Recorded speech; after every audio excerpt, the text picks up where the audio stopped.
మహాభారతంలోని మహనీయులు ప్రత్యేక కార్యక్రమానికి స్వాగతం సుస్వాగతం. మిత్రులారా, ఈ ఎపిసోడ్ ద్వారా మహాభారతంలో ఉన్న మహనీయులు వారి జీవితాల నుండి నేర్చుకునే జీవిత పాఠాలు, వాళ్ళను వ్యక్తులుగా కాకుండా వాళ్ళలోని ఆ కృష్ణ తత్వం, శకుని తత్వం, ఆ తత్వాలు మనలో ఎప్పుడు ఎక్కడ ఎలా మేల్కొంటున్నాయి, వాటిని ఎరుకతో ఎలా ఉండాలి అనేటువంటి అద్భుతమైన విషయాలు మనం senior pyramid master, new age spiritual scientist Vamshikiran గారి ద్వారా తెలుసుకుంటున్నాం. ఈ ఎపిసోడ్ 2లో మనం మరిన్ని అద్భుతమైన విషయాలు భీష్మ పితామహుల వారి నుంచి తెలుసుకుందాం. భీష్మ వారి గురించి ఎన్నో విషయాలు చెప్పుకుంటూ వెళ్తే ఎన్నో ఉంటాయి, కొన్ని మాత్రమే తెలుసుకున్నాం. మనకు గుర్తు రావాల్సింది, మనం అధర్మయుతంగా ఉన్నప్పుడు మనం అంపశయన్ మీద ఉండాల్సి వస్తుంది అని, అది తెలుసుకున్నాం. మనం దానికి ఏం చేయాలో కూడా తెలుసుకున్నాం. ఈరోజు మరిన్ని విషయాలు భీష్మ పితామహుల గురించి తెలుసుకొని, మరి ద్రోణాచార్యులు ఎందుకు ఒక గురువు, ఆచార్యుడు అంటే ఆచరించిన వాళ్ళే కదా, మరి ఎందుకు వారి మీద అలా నెగటివ్ ఆచార్యులుగా ముద్రపడింది, అందులోని అంతరార్థం ఏంటి అనేది ఈ ఎపిసోడ్ ద్వారా తెలుసుకుందాం. నమస్కారం సార్. నమస్తే sir. Welcome to episode 2 sir. Thank you. Bhishma పితామహుల గురించి నిన్న అంపశయ అనేది మైండ్లో ముద్ర పడిపోయేటట్టు చేశారు. సో మరిన్ని విషయాలు ఏం తీసుకోవాలి సార్ వారి నుండి? ముందుగా వేదవ్యాసుల వారికి ఆత్మ ప్రణామాలు, మన గురువైన పితామహపత్రి గారికి ఆత్మ ప్రణామాలు. సో మహాభారతంలో ఒక అద్భుతమైన క్యారెక్టర్ భీష్మ పితామహుడు. ఆయన ప్రధానంగా ధర్మాత్ముడు, కానీ అధర్మం వైపు ఉండవలసి వచ్చింది. ఎందుకు ఉండవలసి వచ్చింది అంటే, ఫస్ట్ ఆయన తండ్రి పేరు శంతన మహారాజు. శంతనుడు సత్యవతి అన్న ఆమెని ప్రేమిస్తాడు. సత్యవతి ఏం చేస్తుందంటే, ఆమె ఇతన్ని పెళ్లి చేసుకోవడానికి కండిషన్ పెడుతుంది. సత్యవతి తండ్రి వాళ్ళు కండిషన్ ఏంటంటే, నీ బిడ్డ ఇప్పుడు ఆల్రెడీ ఉన్నాడు, రేపు అతను రాజు అవుతాడు, అప్పుడు నా భార్య ఏమవుతుంది, వాల్యూ ఉండదు. అందుకని నా భార్యకి, మీ అమ్మగారికి అంటే భీష్ముడికి తల్లి అవుతుంది కదా పెళ్లి చేసుకుంటే, సెకండ్ వైఫ్ అనమాట ఆమె శంతన మహారాజుకి. సో ఆమె కనుక వాల్యూ ఉండదు ఆమెకి, అందుకని ఆమెకు పుట్టే బిడ్డల్ని నువ్వు రాజుని చేస్తానంటే చెప్పు, నేను ఒప్పుకుంటానని కండిషన్ పెడతాడు. ఓకే. పెట్టగానే ఆయన శంతన మహారాజు ఎలా చేస్తాడు, భీష్ముడికి అన్యాయం చేయలేడు కదా, అందుకని ఆయన వెంటనే నేను ఒప్పుకోను అంటాడు. ఒప్పుకోనని ఇంటికి వస్తాడు. ఆమెను మర్చిపోలేకపోతాడు, చాలా డిప్రెషన్లోకి వెళ్ళిపోతాడు. తన తండ్రికి ఏ ప్రాబ్లం ఉంది, ఎందుకు ఆయన అన్నం తినకుండా అలా డల్ అయిపోయాడు అని చెప్పి ఈయన ఇన్వెస్టిగేషన్ చేసి పట్టుకుంటాడు. పట్టుకుంటే ఆయన లవ్ స్టోరీ బయటకు వస్తుంది. అప్పుడు ఈయనే డైరెక్ట్గా ఆడికి వెళ్తాడు. వెళ్ళి సత్యవతి ఒక ఫాదర్తో మాట్లాడతాడు. మీ అమ్మాయిని మా నాన్నగారికి ఇవ్వండి, నేను ఆమె ఇస్తున్నాను, ఆమె బాగా చూసుకుంటాం, ఆమెకు పుట్టే బిడ్డనే మేము రాజుని చేస్తాం అని ప్రామిస్ చేస్తాడు. చేస్తే నిన్ను ఎలా నమ్మమంటావు అంటాడు. అప్పుడు ప్రతిజ్ఞ చేస్తాడు. ప్రతిజ్ఞ నెంబర్ 1, రేపు నువ్వు పెళ్లి చేసుకుని పిల్లలు పుడతారు, నువ్వు మంచివాడివే, కానీ నీ పిల్లలు మంచివాళ్ళు కాదు కదా, వాళ్ళు రేపు రాజ్య హక్కు అడగచ్చు. ఎందుకంటే మొదట బిడ్డ నువ్వు, రెండో బిడ్డ మా అమ్మాయికి పుట్టే పిల్లలు అవుతారు, కనుక నేను దీనికి అంగీకరించను, నాకు నమ్మకం కావాలంటాడు. అప్పుడు ప్రతిజ్ఞ చేస్తాడు. దాన్నే భీష్మ ప్రతిజ్ఞ అంటారు. భీష్మ ప్రతిజ్ఞ. ఓహో. మనం ఎవరైనా ప్రతిజ్ఞ చేసినప్పుడు భీష్ముడు ప్రతిజ్ఞ అంటాం కదా, అలా. Okay sir. ప్రతిజ్ఞ నెంబర్ 1 ఏంటంటే, నేను జీవితకాలం పెళ్లి చేసుకోను. ఓ, అక్కడ బ్రహ్మచారిగా ఉంటానని అక్కడ తీసుకున్నారు ప్రతిజ్ఞ. ఓకే. అసలు ఏ స్త్రీతోనూ నేను కలవను అని ఒక ఘోరమైన ప్రామిస్ చేస్తాడు. పంచభూతాల సాక్షిగా ఒక ప్రామిస్ చేస్తాడు. అప్పుడు ఆమెనిచ్చి పెళ్లి చేస్తారు, ఇంటికి తీసుకొస్తాడు. అంటే ఒక తండ్రి కోసం అతను చేసిన గొప్ప త్యాగం. భూమి మీద ప్రేమికులు ఎలా ఉన్నారో చాలామందిని చూపిస్తాం మనం, కానీ తండ్రి కొడుకుల యొక్క ప్రేమను చూపించింది మహాభారతంలో శంతన మహారాజు భీష్ముడే.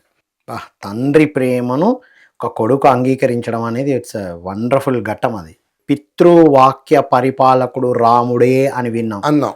ఆ వాక్యం కూడా ఈయన చెప్పలా, ఆయన మదనాన్ని అర్థం చేసుకొని మరి తన కోరికను తీర్చారు. అద్భుతమైన పాయింట్ క్యాచ్ చేశారు. మామూలు విషయం కాదు సార్ కదా. హృదయం తెలుసుకున్నాడు. ఆయన తెలిస్తే ఒప్పుకోడు, కొడుకు జీవితం పాడవడానికి ఏ తండ్రి ఒప్పుకోడు కదా. అందుకని వెళ్ళి ప్రామిస్ చేసేసి ఆమెను తీసుకొచ్చి పెళ్లి చేస్తాడు. పెళ్లి చేసిన తర్వాత అతనికి తెలీదు ఇలా ప్రతిజ్ఞ చేశాడని. పెళ్ళి అయిపోతుంది, ఆమె చెప్తుంది అనమాట, మన కోసం నీ కొడుకు గొప్ప త్యాగం చేశాడు అని చెప్తుంది. చెప్తే ఆయన చాలా ఏడుస్తాడు. జీవితకాలం వాడు ఇంకా పెళ్ళి లేదు, వాడు చేసుకోడు, ఆడపిల్లని తాకడో, వాడికి జీవిత సుఖం లేదు అని చెప్పి చాలా పెయిన్ ఫీల్ అవుతాడు. పెయిన్ ఫీల్ అయ్యి సరే తేరుకుంటాడు. తేరుకొని భీష్ముడిని పిలుస్తాడు. ఎందుకు నన్ను ఎంత పని చేసావు అంటే, అది నా ధర్మం, నా తండ్రికి ఆనందం ఇవ్వడే నా ధర్మం అంటాడు. నా అసలు వా కొడుకు యొక్క ప్రేమ అలాంటి కొడుకు ద్వారా లభించడం ఎంత అదృష్టం. ఆ శంతను అది మహారాజు ఇద్దరి క్రియేషన్ అసలు గ్రేట్ క్రియేషన్ సార్. ఒక తండ్రి అలాంటి బిడ్డను ఎంచుకోవడం, అలాంటి ఇతనే ఇప్పుడు పిల్లలు మనల్ని ఎంచుకుంటున్నారని మనం మన ఆధ్యాత్మిక శాస్త్రంలో చెప్పినట్టు అలాంటి కొడుకుని ఎంచుకున్నాడు, లేదా అతన్ని అలాంటి తండ్రిని ఎంచుకున్నాడు అని మనం తీసుకోవచ్చు కదా. త్యాగాల్లో పెద్ద త్యాగం ఇది, మామూలు త్యాగం కాదు. రాజ్య త్యాగం కన్నా గొప్పది. సరే అప్పుడు అతను ఏమంటాడంటే చాలా బాధపడతాడు. బాధపడి అయినా ఒక మాట అంటాడు, ఇప్పుడు రేపు ఎవడ పుడతాడో నీకు తెలియదు, అయోగ్యుడు పుట్టచ్చు, పుట్టేవాడు అయోగ్యుడు పుట్టచ్చు, వాడికి నువ్వు రాజ్యం ఇస్తానని ప్రామిస్ చేసావు, పెళ్లి చేసుకున్నాను ప్రామిస్ చేసావు, సో అయోగ్యుడు పుడితే ఏం చేస్తావు, నువ్వు ఎలా నిర్ణయం తీసుకున్నావు అని అడుగుతాడు తండ్రి. అప్పుడు కూడా ధర్మం కోసం ఆలోచిస్తున్నాడు శంతన మహారాజు. వా అప్పుడు ఆయన అంటాడు, రెండో ప్రతిజ్ఞ చేస్తాడు. ప్రతిజ్ఞ నెంబర్ 2. భీష్ముడు మొత్తం 3 ప్రతిజ్ఞలు చేస్తాడు. 3 ఆయన జీవితం తిరుగుతుంది అనమాట. రెండో ప్రతిజ్ఞ ఏంటంటే, ఎటువంటి వాడు పుట్టని, ఎటువంటి సొంట పుట్టని, వెధవ పుట్టని, దుర్మార్గుడు పుట్టని, ఎవడన్నా పుట్టని, అయోగ్యుడు పుట్టని. అయోగ్యుడు అంటే రాజ్యాన్ని పాలించలేడు, ఫెయిల్ అయిపోతుంది, రాజ్యం మీద వేరే వాళ్ళు దాడి చేస్తారు. నేను సింహాసం పక్కన చేరేసుకొని కాపాడుతాను వాడిని అంటాడు. అది రెండో ప్రతిజ్ఞ, పంచభూతాల సాక్షిగాన్ని. రెండో లాకింగ్. అందువల్ల దుర్యోధనుడు, దుశ్శాసనుడు, శకుని ఎన్ని అధర్మాలు చేసినా ఈయన మాట్లాడకుండా ఉండేవాడు. వాగ్బందీ అయిపోయాడు ఆయన వాళ్ళని ఎదిరించలేక కాదు, ఆయన ముందే ద్రౌపదిని అవమానిస్తున్నా ఆయన మాట్లాడలేడు. ఎందుకనంటే శబ్దం చేశాడు కదా, తండ్రికి శబ్దం చేశాడు, ఇంక దాన్ని బయటికి రావడానికి లేదు. ఆయన లాక్ ఆయన సృష్టించేసుకున్నాడు. ఇది రెండో శబ్దం. అప్పుడు ఆయన చాలా ఆనందపడిపోతాడు తండ్రి. నువ్వు నా కోసం ఇంత చేసావు కదా, నేను నీ కోసం ఒకటి చేస్తానని చెప్పి తన ఎనర్జీస్ని అంతా శంతన మహారాజు తీసి నా బిడ్డకి ఇచ్చామరణం అన్న వరం ప్రసాదిస్తున్నానని ఆయన ఇస్తాడు. తన ఎనర్జీని ట్రాన్స్ఫర్మేషన్ చేస్తాడు. ఓకే, ఇచ్చామరణం ఎప్పుడు తను అనుకుంటేనే మరణిస్తాడు భీష్ముడు. సో రెండో శబ్దం చేశాడు. శబ్దం నెంబర్ 1 పెళ్లి చేసుకోను, శబ్దం నెంబర్ 2 వాళ్ళే కాపాడుతాను, అయిపోయింది కదా. ఈయన వరం ఇచ్చాడు కదా. అప్పుడు చెప్పాడు అనమాట, అంటే తండ్రి ఇచ్చిన వరానికి ఆయన సంతోషపడిపోయి నా ప్రాణం ఉన్నంత కాలం దీన్ని కాపాడుతాను అని శబ్దం చేశాడు కదా. ఇప్పుడు వేదవ్యాసుల వారు వస్తారు. వేదవ్యాసుల వారు వచ్చి ఆయన అంటాడు, నువ్వు ఎంతకాలం ఉంటావు నీకు తెలుసా అంటాడు. అంటే ఈ వరం ఇవ్వకముందు అనమాట. నువ్వు ఎంతకాలం ఉంటావు నీకు తెలుసా, పక్కనే ఉండి కాపాడుతున్నాను అంటున్నావు, నువ్వు ఎంతకాలం ఉంటావు నీకు తెలుసా అన్నప్పుడు ఈయన వరం ఇస్తాడనమాట. ఇచ్చామరణం అని వరం తండ్రి. ఓకే, అంటే ఈయన అనుకుంటేనే ప్రాణం పోదు కాబట్టి ఎంతకాలమైనా ఉండి కాపాడచ్చు, ఎన్ని వేల సంవత్సరాలైనా. ఇది క్లియర్. అప్పుడు ఆయన ఏం చెప్తాడంటే, 3వ శబ్దం చేస్తాడు, శబ్దం నెంబర్ 3. నువ్వు ఎంతకాలం ఉంటావు నీకు తెలుసా అన్నప్పుడు ఈయన వరం ఇచ్చాడు కదా.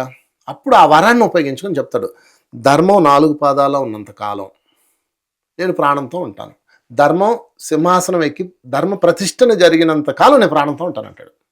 ఇది 3వ శబ్దం. ఇది అసలైంది. అది అరే అంపశయ మీదే ఎందుకున్నారు, ఆత్మగా ఉండి చూడొచ్చు కదా.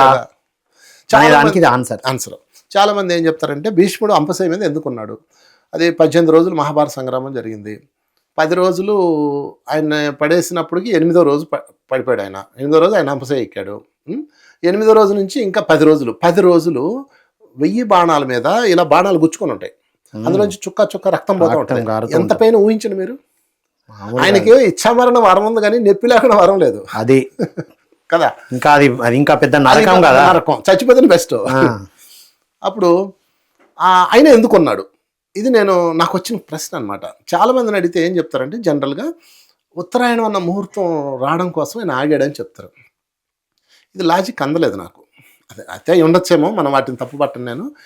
ఇప్పుడు నీకు సూది గుచ్చుకుంది అనుకో, ముహూర్తం వచ్చిందాక ఆగు అంటే ఆగుతారా మీరు? దాటిదారి పరిగెడతాం కదా ట్రీట్మెంట్ తీసుకోవడానికి.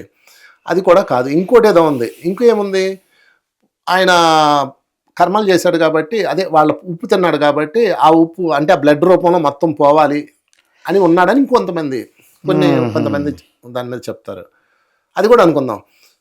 అసలు రాజ్యం ఎవరిది? భీష్ముడిదే కదా మరి. ఈయన పాలు తిన్నారు, ఆయన పిల్లట్టున్నారు. ఈయన సొమ్మది, మొత్తం తనే కింగ్. మొత్తం మహాసంగ్రామం అంతా పూర్వం అంతా భీష్ముడు సంపాదించిన ఆస్తి అది. ఓకే, ఈ రెండు నా లాజిక్ నిలబడలేదు. అప్పుడు వెనక్కి వెళ్తే ఇన్వెస్టిగేషన్ చేసుకుంటూ వెళ్తే మాకు institute of spiritual science and research centre అని ఒకటి ఉంది వైజాగ్లో. దాని ద్వారా మేము ఇన్వెస్టిగేషన్ చేస్తాం. ఇన్వెస్టిగేషన్ టీం ఉందన్నమాట. అలా వెతుక్కుంటూ వెళ్తే తేలింది ఏమిటంటే ఆయన శబదబందీ అయి ఉన్నాడు. మూడో శబ్దం ఏం చేశాడు? మొదటి శబ్దం ఏమో పెళ్లి చేసుకోను, దానివల్ల జీవితంలో సుఖం లేకుండా పోయింది. రెండో శబ్దం ఏమో పక్కనే ఉండి కాపాడుతాను, దానివల్ల అధర్మాన్ని భరించాల్సి వచ్చింది, కొత్త కర్మలు సృష్టించుకోవాల్సి వచ్చింది ఆయన. మూడో శబ్దం ఏంటంటే ధర్మం ఉన్నంతకాలం భూమి మీద ఉంటాను, ప్రాణం వదలను అన్నాడు కదా. ఇప్పుడు మహాభారత సంగ్రామం జరుగుతుంది, ధర్మం ఎక్కడున్నాడా? అధర్మమే ఉంది కాబట్టి ధర్మం వచ్చే వరకు తాను ఉండాల్సిందే. ధర్మరాజు సింహాసనం కింద ఉండాల్సిందే. ఇది కీ పాయింట్. ఈయన బాధ చూడలేక తన తండ్రి పైనుంచి వస్తాడు.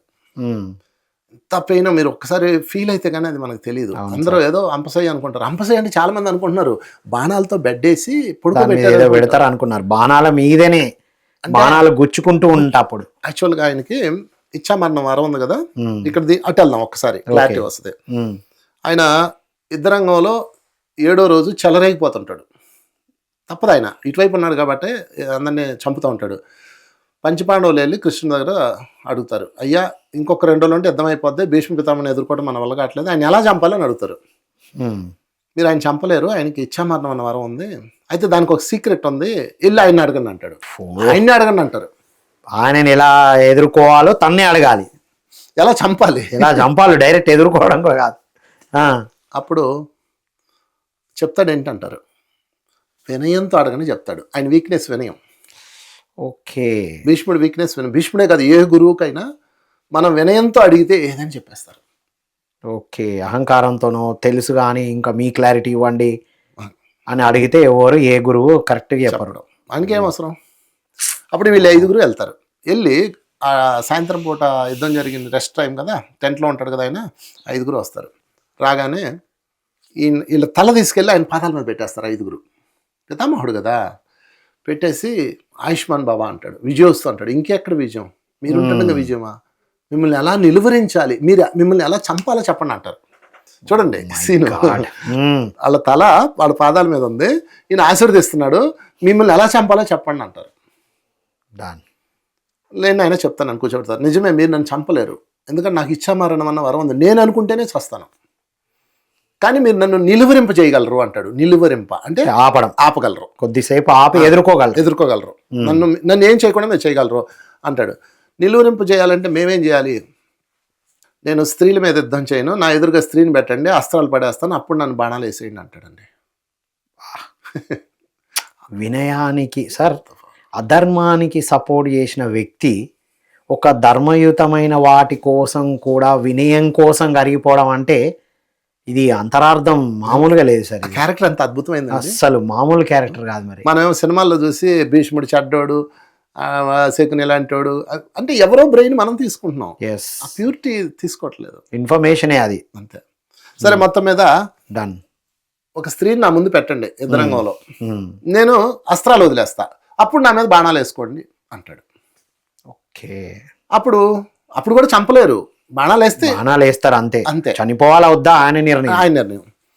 అప్పుడు అర్జునుడు అడుగుతాడు, యుద్ధరంగంలోకి స్త్రీ ఎలా వస్తుంది అంటాడు. బయట కృష్ణుడు ఉన్నాడు కదా, వెళ్ళి అతన్ని అడగండి అంటాడు. ఇద్దరికి భేదవలే, వీళ్ళని కృష్ణుడు పంపించాడని ఆయనకి తెలుసు, ఈయనకి తెలుసని ఆయనకి తెలుసు. బయట కృష్ణుడు ఉన్నాడు, ఇల్లు అడగండి అంటాడు. మళ్ళీ వచ్చి బాబా మెలికి పెట్టాడు, స్త్రీ ఆడ నుంచి తెస్తా ఉంటాడు, ఉంది ఒక కథ ఉంది అని చెబుతాడు. భీష్ముడి మీద పగతో తిరిగి పుట్టిన శిఖండి. ఓకే, ఏదో జన్మల రివెంజా, ఇది ఒక స్టోరీ ఉంది, అదొక రివెంజ్, చాలా పెద్ద సబ్జెక్ట్. ఒక ఎపిసోడ్ చాలు అది. ఓకే, కృష్ణుడు టూకీగా చెప్తాడు అనమాట. ఈయనకు ఒక కథ ఉంది, ఈయన మీద రివెంజ్తో అంబ తిరిగి జన్మించింది. ఓకే, ఆమె ఒక పురుషుడిగా మారి, అంటే ఇతని కోసం ఆమె తిరిగి జన్మించింది, చంపడం కోసమే. ఓకే, పురుషుడిగా. ఇప్పుడు ఆమె సాధన చేసి స్త్రీగా మారింది, అంటే ఎటు కానీ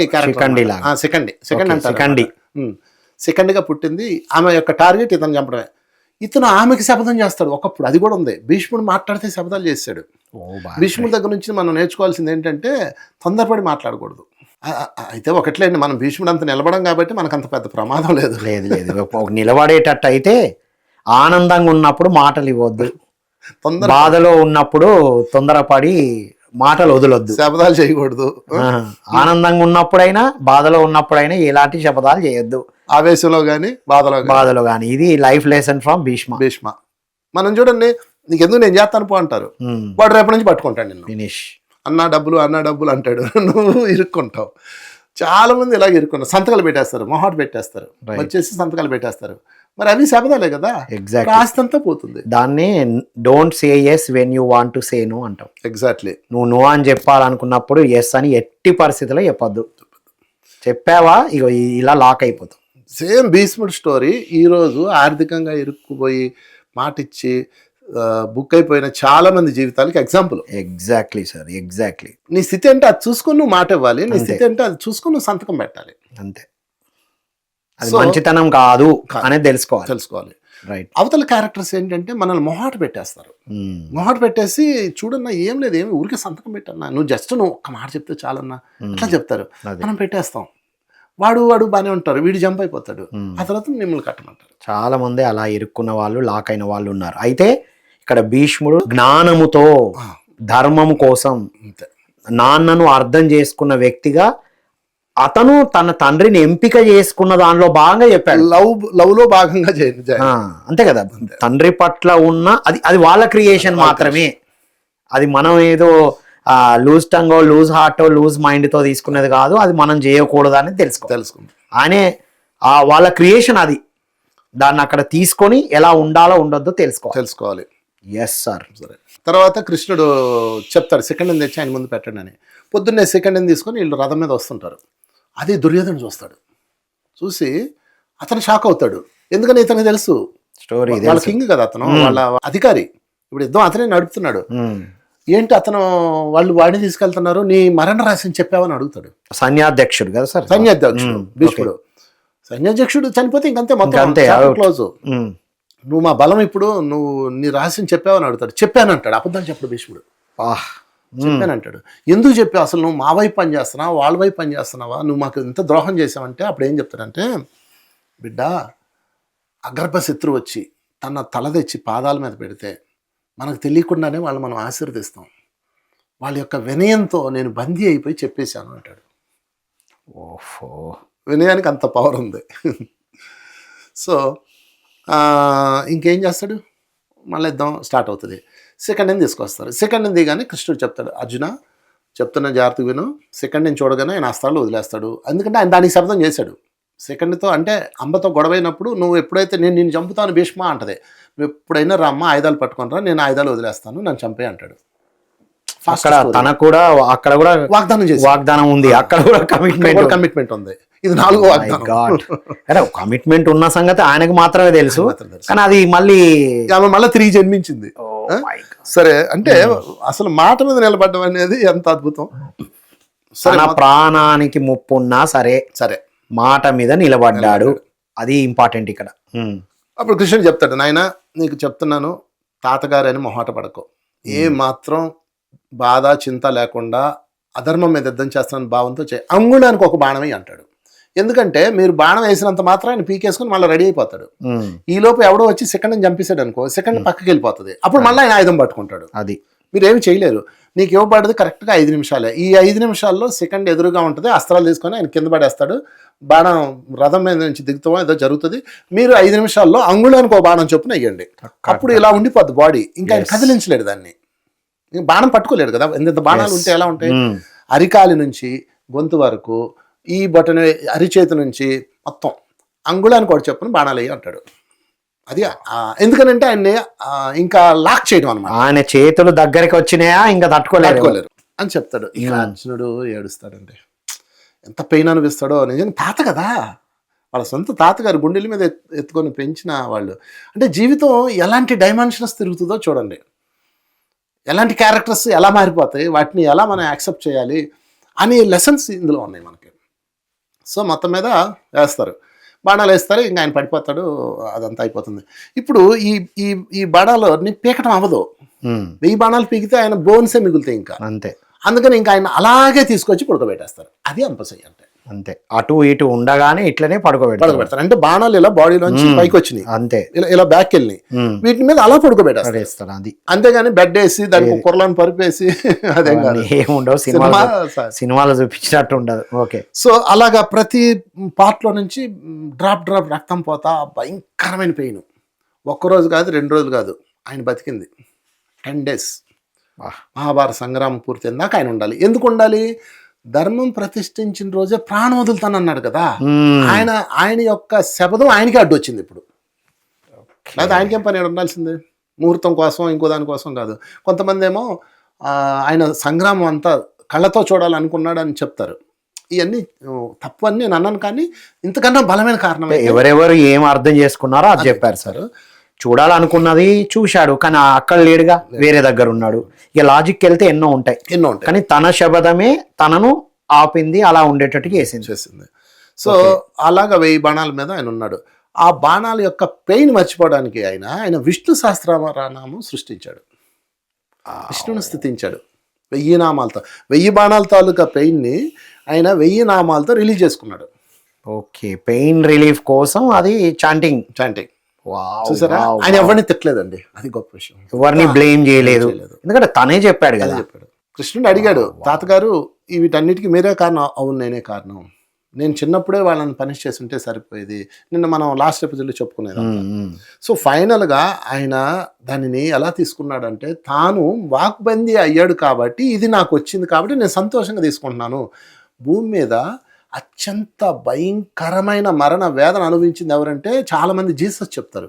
3 మేకులు, జీసస్కి 3 మేకులు కొట్టారు, కాలుకోటి 2 కాలుకోటి 3, భయంకరమైన మరణం చెప్తారు. కాదు, ఇది 1000 మేకులు. 1000 మేకులు, 1000 మళ్ళీ అటు ఇటు. మేకంటే ఒక దిక్కు కొట్టారు, అయిపోయింది. ఇది అటు ఇటు దిగి ఆ రక్తపు బొట్లు గారి. ఆయన 3 రోజులే, మరి ఇది 10 రోజులు. ఇది 10 రోజులు. ఎంత అద్భుతం. ఇప్పుడు మరి ఆ బాణాలు గుచ్చుకొని ఆ నొప్పితో 1000 బాణాలు అన్నారు కదా, మరి దీనికి సంబంధించి విష్ణు సహస్రనామాన్ని దాన్ని క్రియేట్ చేశారా, వారు జపించారా, చెప్పారా, ఏం జరిగింది సార్? వారి నోట్లో నుంచి ఆలవోకగా వచ్చినాయి. అలవోకగా? ఓ మై, అది యూనివర్స్ నుంచి వారి నోట్లో నుంచి భూమి మీదకి వచ్చింది. అది ఎవరు రాసింది కాదు. భీష్మ పితామహుడు యొక్క పెయిన్ రిలీఫ్ చేయడానికే విష్ణు భగవానుడు ఆయన చైతన్యం ద్వారా భూమి మీదకి పంపించాడు. దీన్ని అలా తీసుకుందాం. సో అలాగా అది ఉంది. ఎప్పుడన్నా నాకు ఒంట్లో అనారోగ్యం ఇబ్బంది ఉన్నప్పుడు నేను విష్ణు సహస్రనామం పెట్టుకొని ధ్యానం చేస్తాను, చాలా రిలీఫ్ అవుతుంది. అది ఒక పాజిటివ్ వేవ్ లెంగ్త్ అనమాట. ట్రూ సార్, నేను కూడా రీసెర్చ్ చేశాను. అప్పుడప్పుడు ఏదైనా మ్యూజిక్ అంతా అయిన తర్వాత కొద్దిగా బ్రేక్ ఇచ్చి కొద్దిసేపు అది విన్నా సరే ఒక తెలియని ఇది, అంటే మనం మెడిటేషన్ చేసిన వాళ్ళకి తొందరగా అర్థమవుతుందేమో అనిపిస్తుంది. అంటే అంతకుముందు నోటితో అనడం వల్ల ఎనర్జీ పోగొట్టుకున్నామేమో, ఇప్పుడు మనం సైలెంట్ అవుతుంటాం కదా విని విని. Yes sir, true, there is a power in that. Okay, so మొత్తం మీద యూనివర్స్ తన ద్వారా అందించింది అని మనం అనుకోవచ్చు. ఎగ్జాక్ట్లీ. ఓకే, తర్వాత ఆయన ఇంకా ఆ 10 days ఆయన ఆ పెయిన్ తీసుకుంటూనే ఉంటాడు. వాళ్ళ నాన్నగారు వస్తాడు యాస్ట్రల్ వాళ్ళ నుంచి, వాళ్ళ తండ్రి పైనుంచి వస్తాడు. ఎందుకని ఇతను పెయిన్ చూస్తున్నాడు. నీ బాధ చూడలేకపోతున్నాను, నువ్వు నాకే కదా మాట ఇచ్చావు, దాన్ని నేను రద్దు చేసుకుంటున్నాను, కమ్ బ్యాక్ అంటాడు. వచ్చే నువ్వు పైకి వచ్చే శరీరంలోంచి బయటకు వచ్చి అంటాడు. ఒక్కసారి శరీరంలోంచి బయటకు వెళ్ళిపోయిందంటే ఇంకే పెయిన్స్ ఉండవు. ఆయన లేదు, మాట అంటే మాటే, ధర్మం ప్రతిష్ఠించబడ్డ రోజే నేను ప్రాణం వదులుతాను అంటాడు. అంటే తండ్రి ఉన్న అంటే ఆత్మలోకాల నుండి సజెషన్ ఇస్తాడు, అంత పైన అవసరం లేదు, నువ్వు అంత ఇబ్బంది పడాల్సిన అవసరం లేదు, వదిలేసి వచ్చేయని. అవును, లేదు లేదు లేదు, మాటే, మాట అంటే మాటే. అంటే సో సీతయ్య అంటే మనం అటు నెగిటివ్గా తీసుకున్నాం, కానీ భీష్మాచార్య అంటే వండర్ఫుల్ పాజిటివిటీ. ఒకవైపు మాట మీద నిలబడ్డం, 2 వినయానికి లొంగడం, 3 ఏదైనా సరే ఒక్కసారి మాట ఇచ్చామా నిలబడాలి. సో ఇది భీష్ముడి యొక్క అద్భుతమైన క్యారెక్టర్. తర్వాత ఆయన లాస్ట్ డే కృష్ణుడు పంచపాండవులు తీసుకుని వస్తాడు. యుద్ధం అయిపోయింది, అంతా క్లోజ్ అయిపోయింది, ధర్మరాజుకి పట్టాభిషేకం జరుగుతుంది, ఇంకైనా ప్రాణం విడిచే టైం వచ్చింది. అంత హ్యాపీ ఎండింగ్కి వచ్చింది. అప్పుడు ఈయన తీసుకొస్తాడు, పంచపాండవులు తీసుకొచ్చి, తాతగారు వీళ్ళకి జ్ఞానాన్ని బోధించండి అంటాడు కృష్ణుడు. కృష్ణ జ్ఞానస్వరూపుడు నువ్వుండగా నేను జ్ఞానాన్ని బోధించాలా అంటాడు భీష్ముడు. ఉమ్, అప్పుడు ఆయన ఏమంటాడంటే, నాయన తండ్రి పితామహ, నాది జ్ఞానం అయితే నీది అనుభవ జ్ఞానం. ఈ బాణాలన్నీ అనుభవంలో నుంచి వచ్చినాయి. ఎస్. నువ్వు చెప్పే జ్ఞానం అనుభవ జ్ఞానం కనుక మీరు దానికి అర్హులు అంటాడు. అందుకే ఎప్పుడైనా చూడండి, ఒక ఒక ఇది కూడా ఉంటుంది, ఒక సామెత కూడా, ఒక జూనియర్ డాక్టర్ కన్నా సీనియర్ పేషెంట్ పేషెంటే సీనియర్ మోస్ట్. సీనియర్ మాస్టర్ వాళ్ళకి ఎక్కువ ఆయన వ్యాలిడ్ ఉంటుందా? నాలెడ్జ్ ఉంటుంది. ఏ మందు పడితే ఏమో వాళ్ళకి తెలుసు అవును. జూనియర్ డాక్టర్ కన్నా. Yes yes. సో అలాగా చెప్తాడనమాట. యువర్ ఎక్స్పీరియన్స్డ్ పర్సన్, మీరు జ్ఞానం బోధించండి అంటారు. అందుకని ఎప్పుడు కూడా మనం లైఫ్లో లెసన్స్ తీసుకోవాలన్నా ఎక్స్పీరియన్స్డ్ పర్సన్స్ తీసుకోవాలి. పెద్దవాళ్ళు చాలా విషయాలు చెప్తుంటారు, పిల్లలు వినరు, నీకు తెలియదు ఊరుకో అంటారు. వాళ్ళు ఆల్రెడీ జీవితంలో ఎన్నో అనుభవాలు పొందారు. ఇది చేస్తే ఈ ఫలితం వస్తుందని వాళ్ళకి తెలుసు, ఎక్స్పీరియన్స్డ్. అందుకని పెద్దల మాట తీసుకోవాలి. అందుకే పెద్దల మాట చెద్దన్న మూట గారు కూడా అంటారు. ఎస్. సో ఆ విధంగా భీష్ముడు చెప్తాడు వాళ్ళకి, రాజ్యం అంటే ఏంటి, అసలు కర్మ అంటే ఏంటి, ఉపేక్షిస్తే ఏం జరుగుతుంది, ధర్మం కోసం మనం అన్ని పణంగా పెట్టాలి, పెట్టకపోతే ఇదిగో నా విధంగా జరుగుతుందని తన్ను ఉపానంగా చేసుకుని ధర్మరాజుకి అద్భుతమైన విషయాలు బోధిస్తాడు. ఈ బయటికి రాలేదు, చాలా తక్కువ వచ్చినాయి. భీష్ముడు చెప్పిన దివ్య అమృత జ్ఞానం చాలా తక్కువ వచ్చింది. అందులో మనకు తెలిసింది కర్మ సిద్ధాంతం. అచ్చా, కర్మ సిద్ధాంతం ఒక్కటే తెలుసు మనకి. కర్మ సిద్ధాంతం అప్పుడు భీష్మ పితామహుడు చెప్పిన కర్మ సిద్ధాంతం తర్వాత మన వాళ్ళే, మన మాస్టర్స్ దాన్ని విని హాస్టల్గా తీసుకొని దాన్ని కర్మ అన్న బుక్, కర్మచక్రం, కర్మ సిద్ధాంతం అన్న బుక్ కూడా వచ్చింది మన దాంట్లో. Yes sir, yes sir. So ఏదేమైనా భీష్ముడు ఏదైతే దివ్య జ్ఞానం ఇచ్చాడో, అంటే జీవితం ఎలా ఉంటుంది, మహాభారతంలో ఉంది, ఈ చాప్టర్స్ అన్నీ ఉన్నాయి.